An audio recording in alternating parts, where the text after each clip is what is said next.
Damian, it's been a moment or two, but it's great to have you on the program. How are you? I'm doing great. How about yourself? Good to get caught up. So let me start right here. You have faced plenty of challenges over the course of your career. So I'm not going to say, Damian, that this is the most challenging time of your career, but I'm curious, what has this season been like for you from the standpoint of not being able to play for the last 6 weeks and the team going through rough stretches on the floor? It's obviously tough anytime you're not successful or your team is not successful, especially at a professional level, because it's always a conversation and you always want to be putting your best foot forward and making sure that you're performing in a way that's, producing positive results. And when you're not healthy to be a part of that and your team is not having that type of success, it's not fun, but it's part of it. And, we can only do our best to work moving forward. So I'm trying to get healthy. Our team is continuing to fight that fight. We had a big win in Milwaukee last night. And, those are the only things that we. So, obviously you never, ever want to miss time, but knowing you, I'm sure you're maximizing that time that you're not on the floor. In fact, I know you've been spending some time with your kids and your wife. What has that time been like for you? It's been special. Most of the time, like you said, I'm on the road, I'm in and out. And, we might have a homestand, but even then we got practice and other things that, we got to be there for, whether it's a team event, whether it's watching film, whether it's training or whatever. But just having this time off, just going to rehab, coming back home, being with my kids, dropping my son off at school, being with my wife, going out to dinner, just doing all of those things that I don't typically get to do. It's brought me a lot of peace, especially with me being in a situation that I haven't been in since I've been in the league and missing time because of an injury. So it's been as good as it could be, in my life at home. We're talking to Trailblazers guard Damian Lillard. He is appearing courtesy today of Gatorade's Fuel Tomorrow initiative. Damian, you got married. I want to ask you one more thing about that, if you don't mind. You got married in Montecito in the offseason. I personally went to UC Santa Barbara. I got my career start in Santa Barbara. Nothing better than Santa Barbara, Dame, except Montecito. So I've got to ask, what was the wedding like, and how is married life treating you?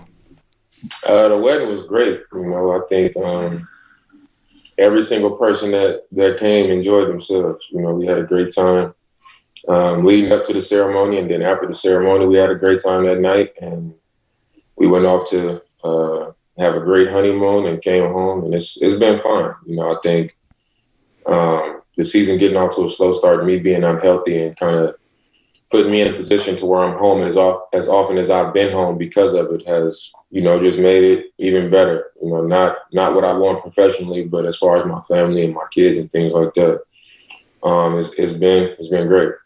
All right, so more than anybody else that it is a business, but at the same time, there are personal relationships involved. I'm curious, what were your thoughts when it came official that CJ McCollum was being traded? It was tough for me to deal with.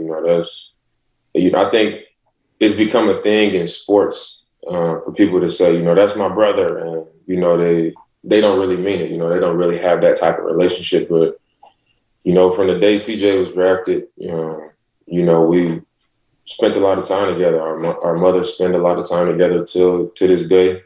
For us to be around each other so long and to have so much success as a backcourt, and then to see it come to an end, this is the part of the business that you never think about when you see somebody every day. But, when it actually happened, it was just like, it was tough. It was tough on me. And, I still haven't come to grips with it. It still seems weird to not have him around.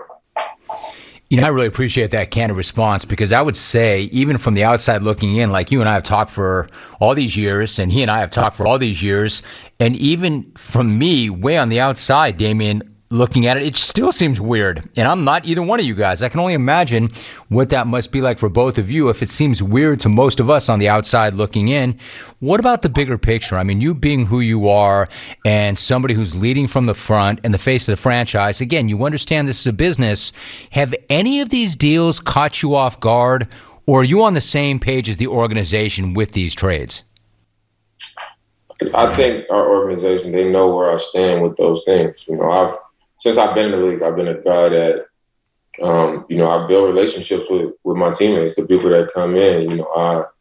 I build relationships and we bond and, we become friends and I become attached to the people around me. And, that's the exact reason why I'm not really comfortable participating in, so many things that happen on the business side. As I progressed in my career, they try to keep me in a loop and things like that. But when it comes to this, I think it's a situation where I can't, tell them what to do. At some point I have to be the player and they have to be the front office. And I got to respect them doing that the same way they respect me as a player. And, that's that. I gotta trust that they're making decisions in the best interest of our team. Damian Lillard joining us today, courtesy of Gatorade's Fuel Tomorrow initiative. We will talk about that momentarily. So, Damian, when you see, for instance, from where you're sitting, I understand that you can't control that. They do the deals. You're the player. When you see the deals they're making and how the team is playing right now, and you've helped develop some of the younger players, what's it feel like to you? For instance, does it feel like a rebuild or does it feel like you're retooling? I mean, I would say a retool. You don't take a guy who's been here for 10 years and pull a rebuild, you know what I'm saying? I think you put yourself in position to, shake some things up and give yourself some flexibility and opportunity to, go get some guys that can come in and help you win. I don't see it as a rebuild. For instance, the reason I ask, you and I have talked for years about how much you love Portland, how much you love that fan base, what it would mean to you to win a title with the Blazers. And then over the summer, you were with USA Basketball, and you were talking to guys like Kevin Durant, Draymond Green, as well as members of the women's basketball team about what it takes to win a championship. What were some of your biggest takeaways from those conversations? We didn't really get too in depth about, you got to do this or you got to do that to win the championship. Because sometimes you just get lucky. Sometimes things just fall in your favor, and that's what it takes. Sometimes at this level, or that's a part of it. But I think the way that it's being done now is, players are, in communication and they're trying to piece teams together and make their team as strong as possible so that they have a chance to win it. And as much as I do have, guys that I like around the league that I would, love to play with, why wouldn't I? It's just some things that I know are not me. And, I try to go about things in a way to where I'm true to myself, but I'm also not being a fool and not giving myself a chance to accomplish what I would love to accomplish. So my biggest takeaways was just that I'm in company with the best players in the world, at the Olympics, and just getting to be on the floor with them and pick their brains and be on a team with them. That was my biggest takeaway, is just seeing different ways that people do things on the court, a different coaching staff. It was more of that than me picking their brains about how did you win the championship, because, everybody's way has been different. Sure. Damian Lillard joining us for a few more moments. So what about that experience? What was the experience of winning a gold medal like for you? It was a great experience. It wasn't the full experience because of COVID and, us not being able to do much, but visiting the Olympic Village and seeing the rings and seeing all the athletes and the opening ceremonies and things like that. To me, that was when I finally bought into we are representing our country. When I got there, I was like, I don't know if this is how into this I really am. And then when we got there and, you walking down the tunnel, getting ready, to be announced, and every country was chanting and shouting and stuff like that. And then it started to get competitive, it's them against us. And, that was when I got into it. And I think the opening ceremonies was the best part of the experience, just meeting all the different athletes from different countries and different sports. I spent most of my time walking up to the opening ceremonies with boxers. I just love boxing. So I was with all the fighters, and it was a great experience. I know you love boxing, Damian, so I got to ask you, you love boxing, you understand business, and I'm not in any way looking to start anything at all. I'm really curious, though, because you love boxing. You're an old school boxing guy. I love boxing. I grew up on boxing. What do you make of Jake Paul? I respect it. I think anytime, you can bring more eyes to the sport. You know, a lot of people only watch prize fighters and the big name fighters, and they don't really watch the sport or care for the sport. And I think he's bringing more fans to the sport. And I also respect the fact that, you know, he's not just jumping in the ring